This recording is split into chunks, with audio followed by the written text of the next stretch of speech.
Good evening, everyone.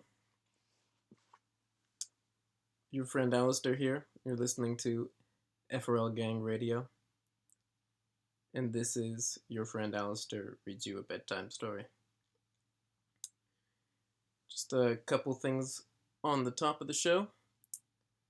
We have a new Facebook page. I'm not gonna go over the whole schedule right now, but I encourage you to get it on the Facebook page. Lots of things happening. It's getting bigger and bigger.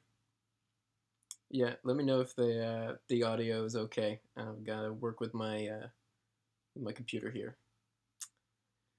Yeah, so check out the Facebook page. Plenty of great stuff happening there. Thanks to everybody who liked it. If you haven't already liked it, then please like it. Tonight, I'm going to be reading you a short story by Flannery O'Connor. So I'm just going to go ahead and read a little bit about Flannery O'Connor for those of you who don't know who she is. This is just a couple lines. Flannery O'Connor was born in Savannah, Georgia in 1925. A devout Catholic, she lived most of her life on a farm in Milledgeville, Georgia, where she raised peacocks and wrote. She was the author of 2 novels, Wise Blood and The Violent Bear It Away, 31 short stories, and numerous essays and reviews. She died at the age of 39, and America lost one of its most gifted writers at the height of her powers. Yeah, I do not think I can get this thing any louder. But, yeah, maybe I'll have to get a better mic. Yeah, this story, it gets a little bit intense. Like I was saying, it's, just really quickly, it's about a family on a road trip. And, yeah, and it gets a bit intense. I heard a audio clip of Flannery O'Connor herself actually reading this for people, and the audience that she was reading it to was actually laughing at a lot of parts. I mean, she's known for being a pretty funny writer, but so if it gets a bit too intense, then you can just laugh like all the people listening to Flannery O'Connor did. But it's a great story and you'll love it. So here we go. A good man is hard to find. The grandmother didn't want to go to Florida. She wanted to visit some of her connections in East Tennessee, and she was seizing at every chance to change Bailey's mind. Bailey was the son she lived with, her only boy. He was sitting on the edge of his chair at the table, bent over the orange sports section of the journal. Now look here, Bailey, she said. See here, read this.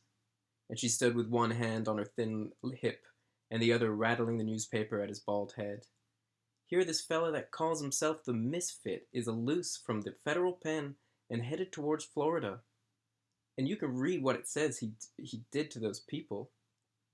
Just you read it. I wouldn't take my children in any direction with a criminal like that loose.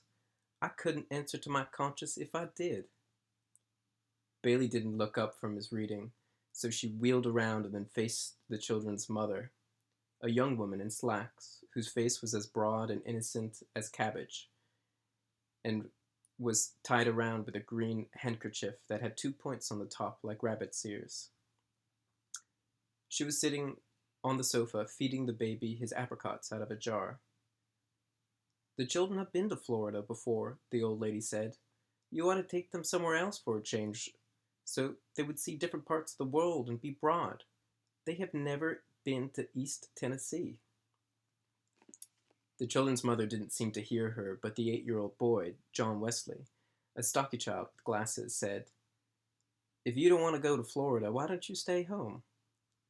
He and the little girl, June Starr, were reading the funny papers on the floor. She wouldn't stay home to be queen for a day, June Starr said without raising her yellow head. Yes, and what would you do if this fella, the Misfit, caught you? The grandmother asked. I'd smack his face, John Wesley said. She wouldn't stay at home for $1,000,000, June Starr said. Afraid she'd miss something. She has to go everywhere we go. "All right, miss," the grandmother said. "Just remember that next time you want me to curl your hair." June Star said her hair was naturally curly. The next morning, the grandmother was the first one in the car, ready to go. She had her big black valise that looked like the head of a hippopotamus in one corner, and underneath it, she was hiding a basket with Pitty Sing, the cat, in it. She didn't intend for the cat to be left alone in the house for 3 days because he would miss her too much, and she was afraid he might brush against one of the gas burners and accidentally asphyxiate himself. Her son Bailey didn't like to arrive at a motel with a cat. She sat in the middle of the back seat with John Wesley and June Starr on either side of her. Bailey and the children's mother and the baby sat in the front, and they left Atlanta at 8:45 with mileage on the car at 5589. The grandmother wrote this down because she thought it would be interesting to say how many miles they had been when they got back. It took them 20 minutes to reach the outskirts of the city. The old lady settled herself comfortably, removing her white cotton gloves and putting them up with her purse on the shelf in front of the back window. The children's mother still had on slacks and still had her head tied up in a green kerchief, but the grandmother had on a navy blue straw sailor's hat with a bunch of white violets on the brim and a navy blue dress with a small white dot in print. Her collars and cuffs were white organdy trimmed with lace, and at her neckline she had pinned a purple spray of cloth violets containing a sachet. In case of an accident, anyone seeing her dead on the highway would know at once that she was a lady. She said she thought it was going to be a good day for driving, neither too hot nor too cold, and she cautioned Bailey that the speed limit was 55 miles an hour, and that the patrolmen hid themselves behind billboards and small clumps of trees and sped out after you before you had the chance to slow down. She pointed out interesting details of the scenery: Stone Mountain, the blue granite that in some places came up to both sides of the highway, the brilliant red clay banks slightly streaked with purple, and the various crops that made rows of green lacework on the ground. The trees were full of silver-white sunlight, and the meanest of them sparkled. The children were reading comic magazines, and their mother had gone back to sleep. "Let's go through Georgia so fast we won't have to look at it much," John Wesley said. "If I were a little boy," the grandmother said, "I wouldn't talk about my native state that way. Tennessee has the mountains, and Georgia has the hills." "Tennessee is just a hillbilly jumping ground," John Wesley said, "and Georgia's a lousy state, too." "You said it," June Star said. "In my time," said the grandmother, folding her thin, veined fingers, "children were more respectful of their native states and their parents and everything else. People did right then." "Oh, look at that cute little pickaninny," she said, and pointed to a colored child standing in the door of a shack. "Wouldn't that make a picture now?" she asked, and they all turned and looked at the little colored out of the back window.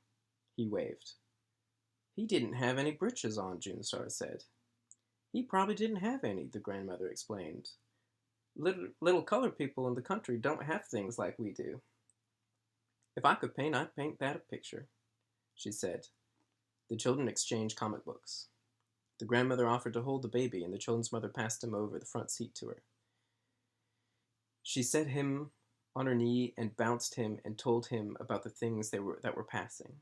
She rolled her eyes and screwed up her mouth and stuck her leathery, thin face into his smooth, bland one. Occasionally he gave a faraway smile. They passed a large cotton field with 5 or 6 graves fenced in the middle of it like a small island.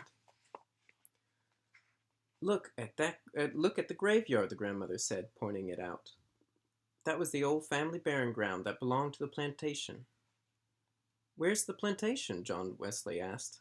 "Gone with the wind," said the grandmother. "Ha, ha, ha." When the children finished all the comic books they had brought, they opened the lunch and ate it. The grandmother ate a peanut butter sandwich and an olive, and would not let the children throw the box and the paper napkins out of the window. When there was nothing else to do, they played a game by choosing a cloud and making the other two guess what shape it suggested. John Wesley took John Wesley took one the shape of a cow, and June Star guessed a cow, and John Wesley said no, an automobile, and June Star said he didn't play fair, and they began to slap each other over the grandmother. The grandmother said she would tell a story if they would keep quiet.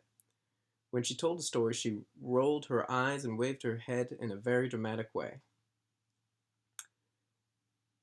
She said once, when she was a maiden lady, she had been courted by a Mr. Edgar Atkins Teagarden from Jasper, Georgia.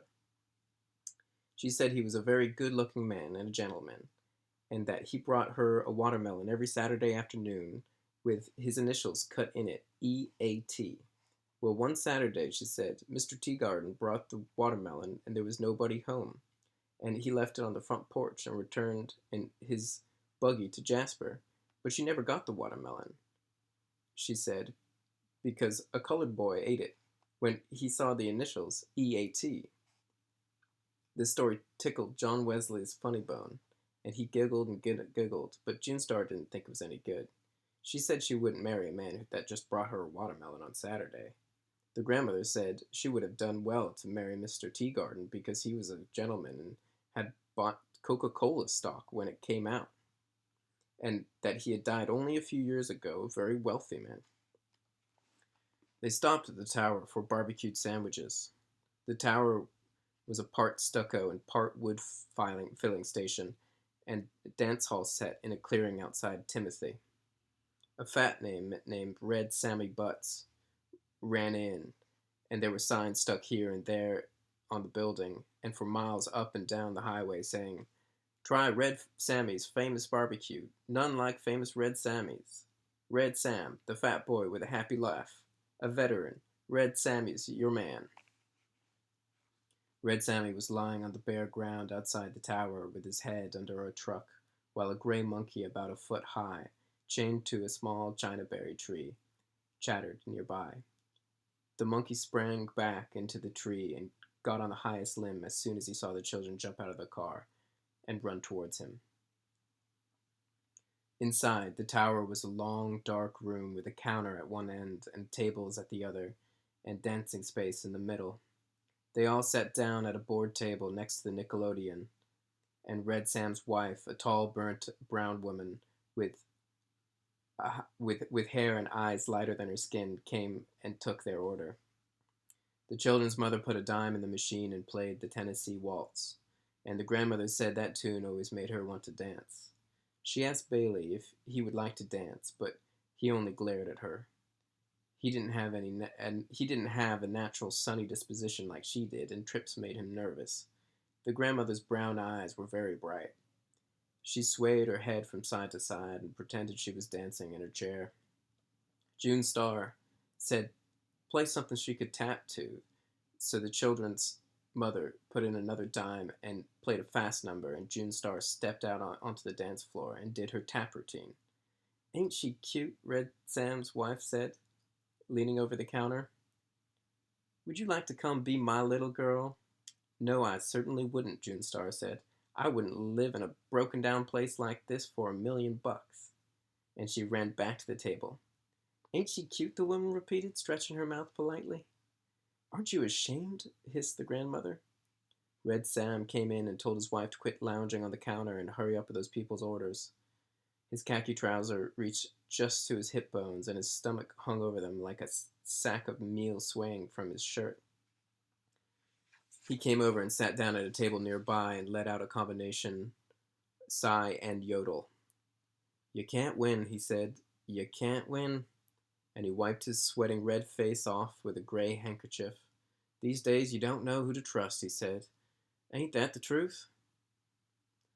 "People are certainly not as nice like they used to be," said the grandmother. "Two fellows coming here last week," Red Sammy said, "driving a Chrysler. It was an old beat-up car, but it was a good one. And these boys looked all right to me. Said they worked at the mill, and, I let the fellas charge the gas they bought. Now, why'd I do that?" "Because you're a good man," the grandmother said at once. "Yes'm, I suppose so," Red Sam said, as if he were struck with this answer. His wife brought the orders, carrying the 5 plates all at once without a tray. two in each hand and one balanced on her arm. "It isn't a soul in this green world of God's that you can trust," she said. "And I don't count nobody out at that. Not nobody," she repeated, looking at Red Sammy. "Did you ever read about that criminal, the misfit that escaped?" asked the grandmother. "I wouldn't be a bit surprised if he didn't attack this place right here," said the woman. "If he hears about it being here, I wouldn't be none surprised to see him. If he hears it's 2 cents in the cash register, I wouldn't be at all surprised if he—" "That'll do," Red Sam said. "Go bring these people their Coca-Colas." And the woman went off to get the rest of the order.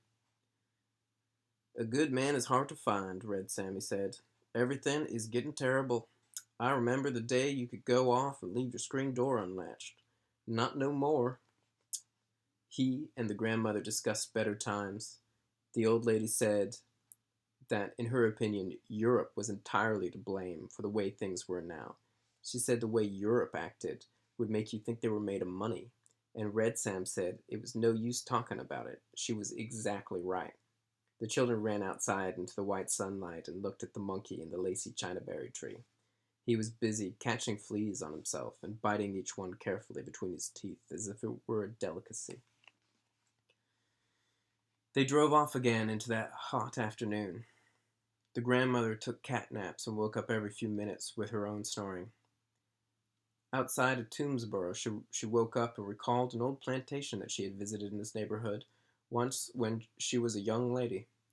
She said the house had 6 white columns across the front, and that there was an avenue of oaks leading up to it, and 2 little wooden trellis arbors on either side in front, where you sat down with your suitor after a stroll in the garden. She realized exactly which road to turn off to get to it. She knew that Bailey would not be willing to lose any time looking at an old house, but the more she talked about it, the more she wanted to see it once again and find out if the little twin arbors were still standing. "There was a secret panel in this house," she said craftily, not telling the truth but wishing that she were.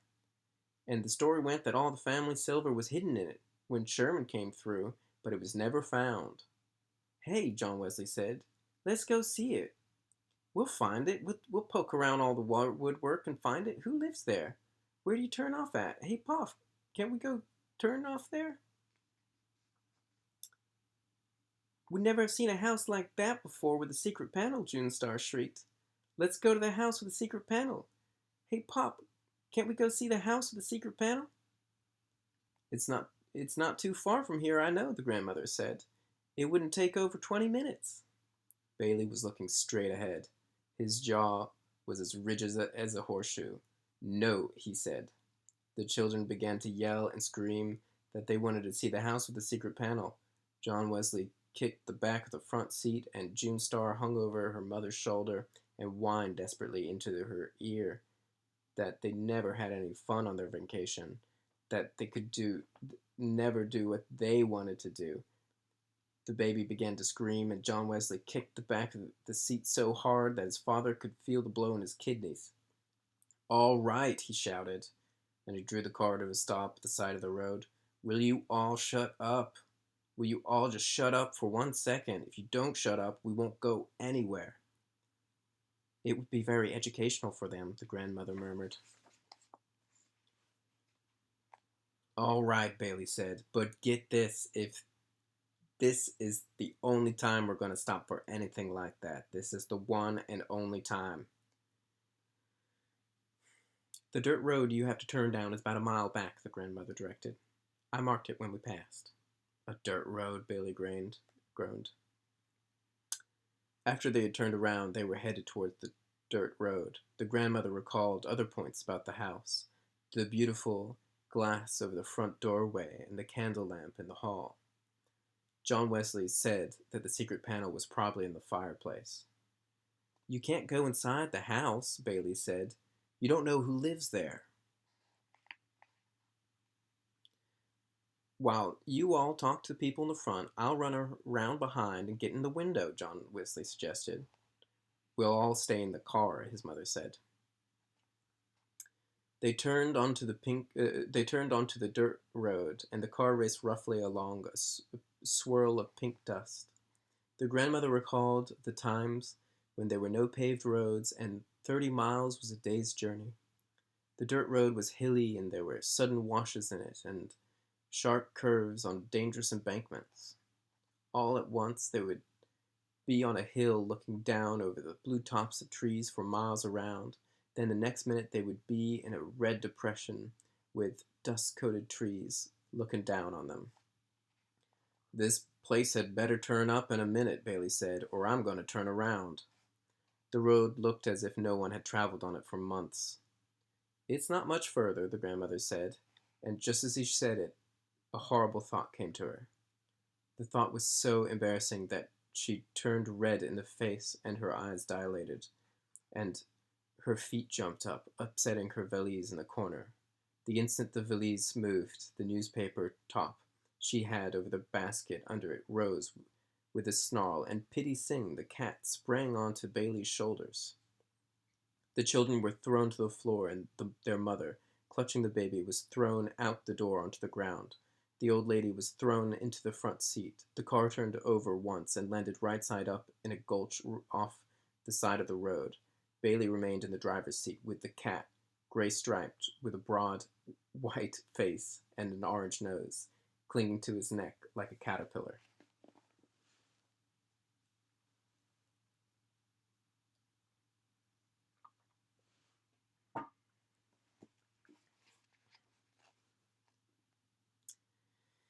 As soon as the children saw they could move their arms and legs, they scrambled out of the car, shouting, "We had an accident!" The grandmother was curled up under the dashboard, hoping she was injured so that Bailey's wrath would not come down on her all at once.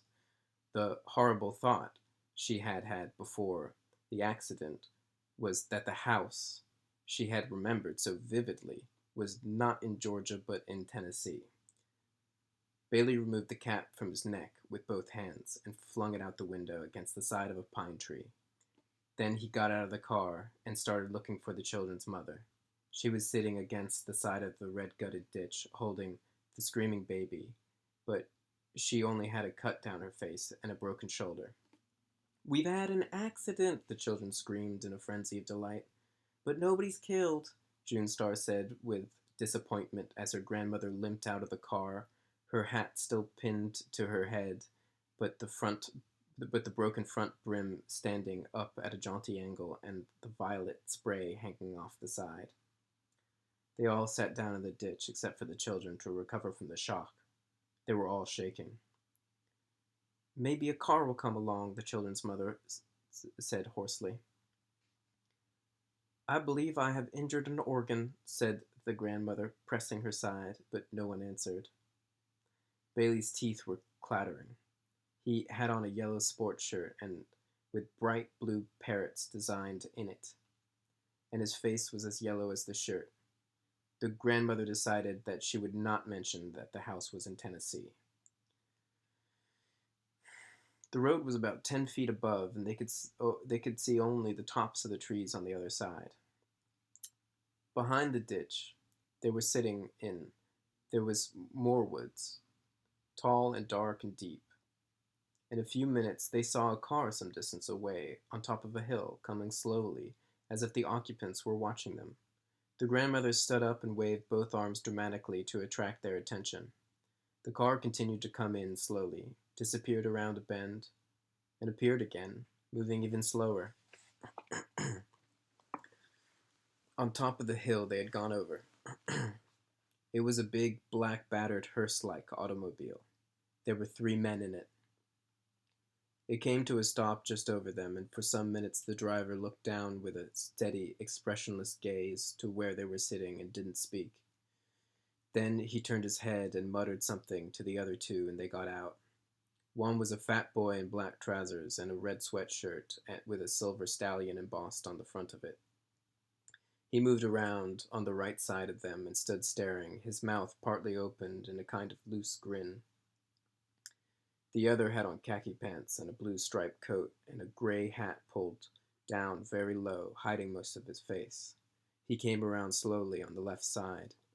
Neither spoke. The driver got out of the car and stood by the side of it, looking down at them. He was an older man than the other two. His hair was just beginning to gray, and he wore silver-rimmed spectacles that gave him a scholarly look. He had a long, creased face and didn't have on any shirt or undershirt. He had on blue jeans that were too tight for him, and he was holding a black hat and a gun. The two boys also had guns. "We've had an accident," the children screamed. The grandmother had a peculiar feeling that the bespectacled man was someone she knew. His face was as familiar to her as if she had known him all her life, but she could not recall who he was. He moved away from the car and began to come down the embankment, placing his feet carefully so that he wouldn't slip. He had on tan and white shoes and no socks, and his ankles were red and thin. "Good afternoon," he said. "I see you all had a little spill." "We turned over twice," the grandmother said. "Once," he corrected. "We seen it happen."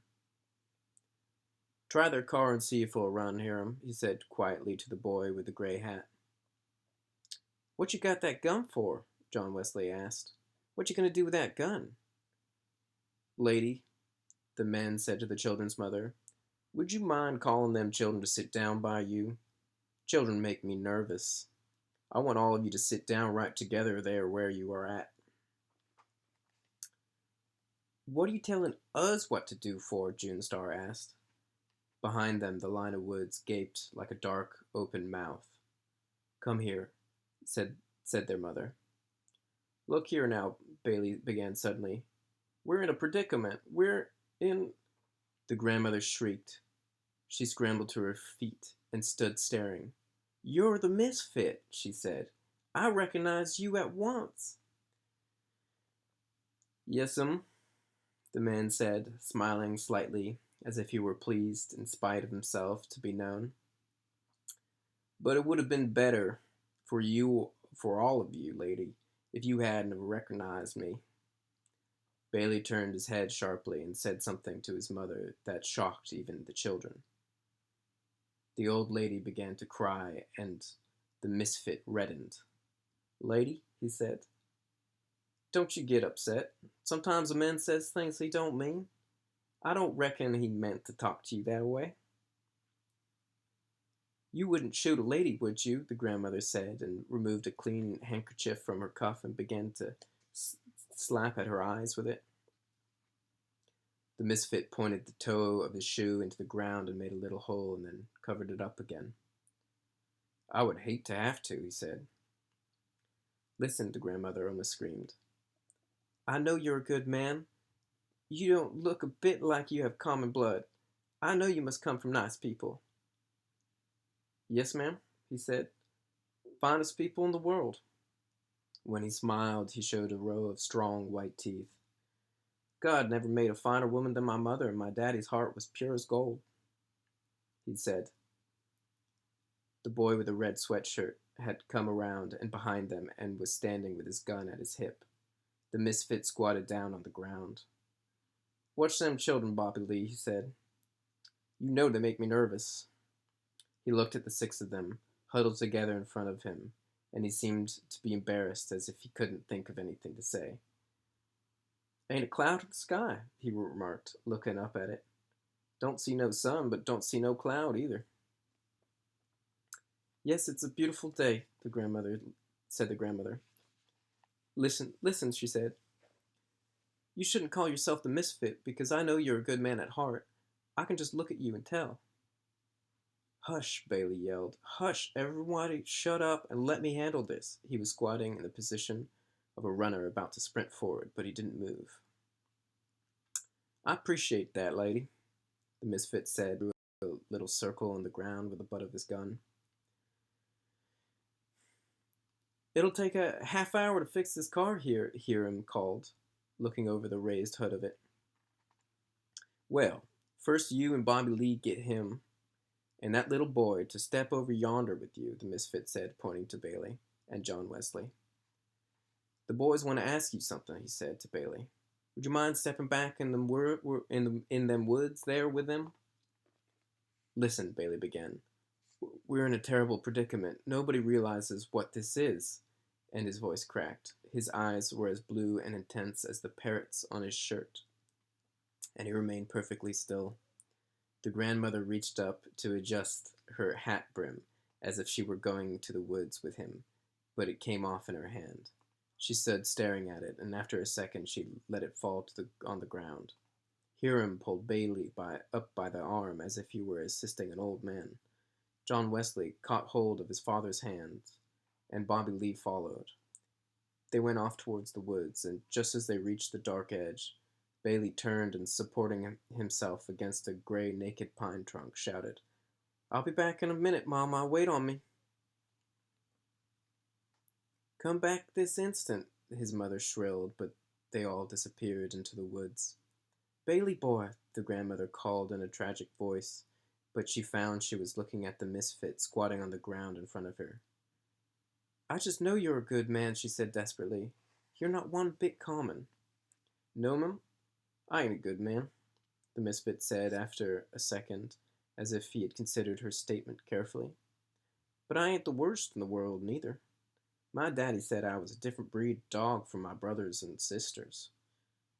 You know, Daddy said, it's some that can live their whole lives without asking about it, and it's others has to know why it is. And this boy is one of the latters. He's going to be into everything." He put on his black hat and looked up suddenly, and then away into the deep woods as if he were embarrassed again. "I'm sorry I don't have a shirt on before you ladies," he said, hunching his shoulders slightly. "We buried our clothes that we had on when we escaped, and we're just making do until we can get better. We borrowed these from some folks we met," he explained. "That's perfectly all right," the grandmother said. "Maybe Bailey has an extra shirt in his suitcase." "I'll look and see directly," the misfit said. "Where are they taking him?" the children's mother screamed. "Daddy was a coward himself," the misfit said. "You couldn't put anything over him. He never got in trouble with the authorities, though. Just had a knack of handling them." "You could be honest too if you only tried," said the grandmother. "Think how wonderful it would be to settle down and live a comfortable life and not have to think about somebody chasing you all the time." The misfit kept scratching in the ground with the butt of his gun as if he were thinking about it. "Yes'm, somebody's always after you," he murmured. The grandmother noticed how thin his shoulder blades were just behind his hat because she was standing up looking down on him. "Do you ever pray?" she asked. He shook his head. All she saw was that black hat wiggle between his shoulder blades. "No'm," he said. There was a pistol shot from the woods, followed closely by another. Then silence. The old lady's head jerked around. She could hear the wind move through the treetops like a long, satisfied insuck of breath. "Bailey boy," she cried. "I was a gospel singer for a while," the misfit said. "I've been most everything. Been in the armed service, both land and sea, at home and abroad. Been twice married. Been an undertaker. Been with the railroads. Plowed Mother Earth. Been in a tornado. Seen a man burned alive once." And looked up at the children's mother and the girl who were sitting close together, their faces white and their eyes glassy. "I haven't seen a woman flogged," he said. "Pray, pray," the grandmother began. "Pray, pray." "I never was a bad boy that I remember of," the misfit said in an almost dreamy voice. "But somewheres along the line, I done something wrong and I got sent to the penitentiary. I was buried alive." And he looked up and held her attention to him by a steady stare. "That's when you should have started to pray," she said. "What did you do to get you sent to the penitentiary the first time?" "Turn to the right. It was a wall," the misfit said, looking up at the cloudless sky. "Turn to the left. It was a wall. Look up, it was a ceiling. Look down, it was a floor. I forget what I'd done, lady. I sat there trying to remember what it was I'd done, and I ain't recalled it to this day. Once in a while, I would think it was coming to me, but it never came. Maybe they put you in by mistake, the old lady said vaguely. No, he said. Wasn't no mistake. They had the papers on me. You must have stolen something, she said. The misfit sneered slightly. Nobody had nothing I wanted, he said. It was a head doctor at the penitentiary said that what I'd done was kill my daddy, but I know that for a lie. My daddy died in 1919 of epidemic flu, and I never had a thing to do with it. He was buried in the Mount Hopewell Baptist churchyard, and you can go there and see for yourself. If you would pray, the old lady said, Jesus would help you. That's right, the misfit said. Well, then, why don't you pray? She asked, trembling with delight suddenly. I don't want no help, he said. I'm doing all right by myself. Bobby Lee and Hiram came ambling back from the woods. Bobby Lee was dragging a yellow shirt with bright blue parrots on it. Throw me that shirt, Bobby Lee, the misfit said. The shirt came flying at him and landed on his shoulder, and he put it on. The grandmother couldn't name what the shirt reminded her of. No, lady, the misfit said while he was buttoning it up. I found out that crime don't matter. You can do one thing or you can do another, kill a man or take a tire off his car, because sooner or later you're going to forget what it is you've done and just be punished for it. The children's mother had begun to make heaving noises, as if she couldn't breathe. Lady, he asked, would you and that little girl like to step off yonder with Bobby Lee and Hiram and join your husband? Yes, thank you, the mother said faintly. Her left arm dangled helplessly, and she was holding the baby, who had gone to sleep in the other. Help that lady up, Hiram, the misfit said as he struggled to climb out of the ditch. And Bobby Lee, you hold on to that little girl's hand. I don't want to hold hands with him, June Star said. He reminds me of a pig. The fat boy blushed and laughed and caught her by the arm and pulled her off into the woods with Hiram and her mother. Alone with the misfit, the grandmother found that she had lost her voice. There was not a cloud in the sky nor any sun. There was nothing around her but woods. She wanted to tell him that he must pray. She opened and closed her mouth several times before anything came out. Finally, she found herself saying, Jesus, Jesus, meaning Jesus will help you. But the way she was saying it, it sounded as if she might be cursing.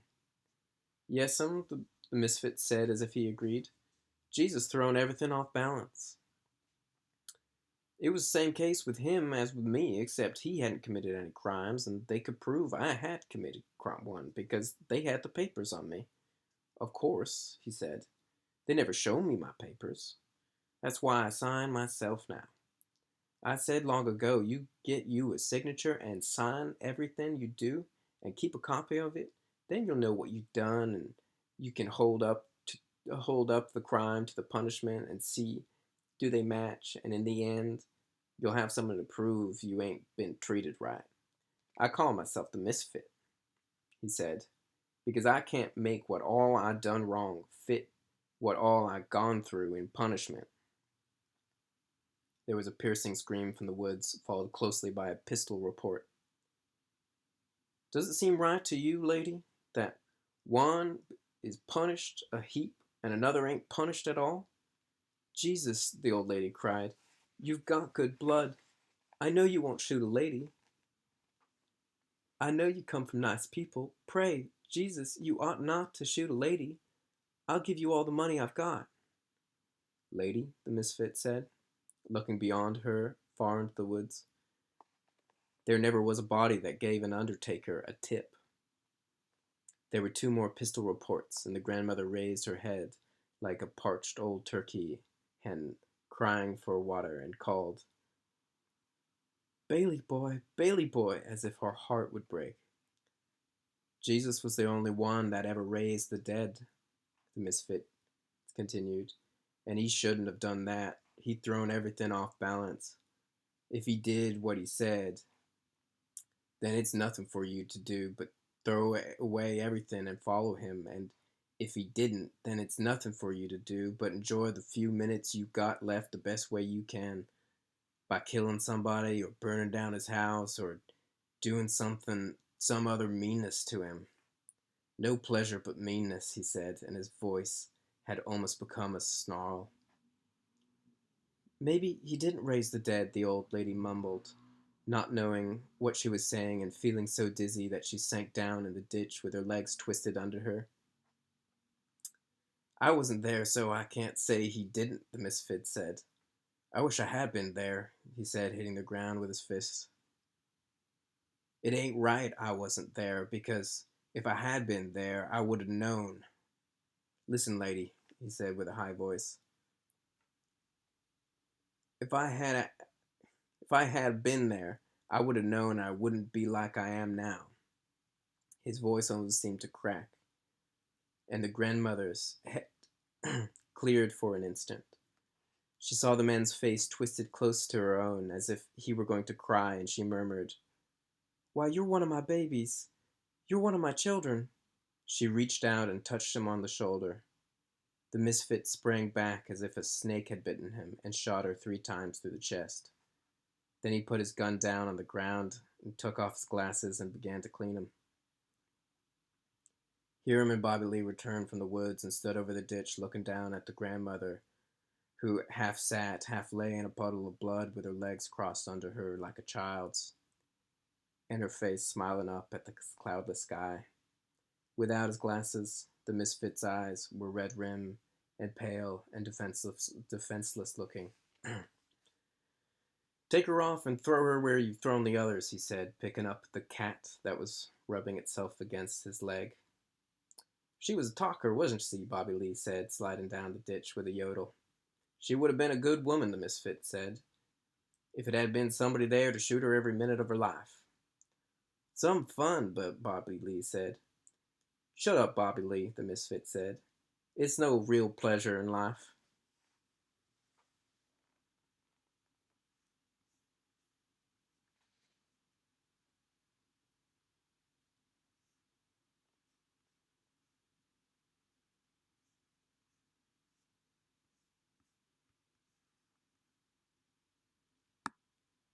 And that's it. A Good Man is Hard to Find by Flannery O'Connor.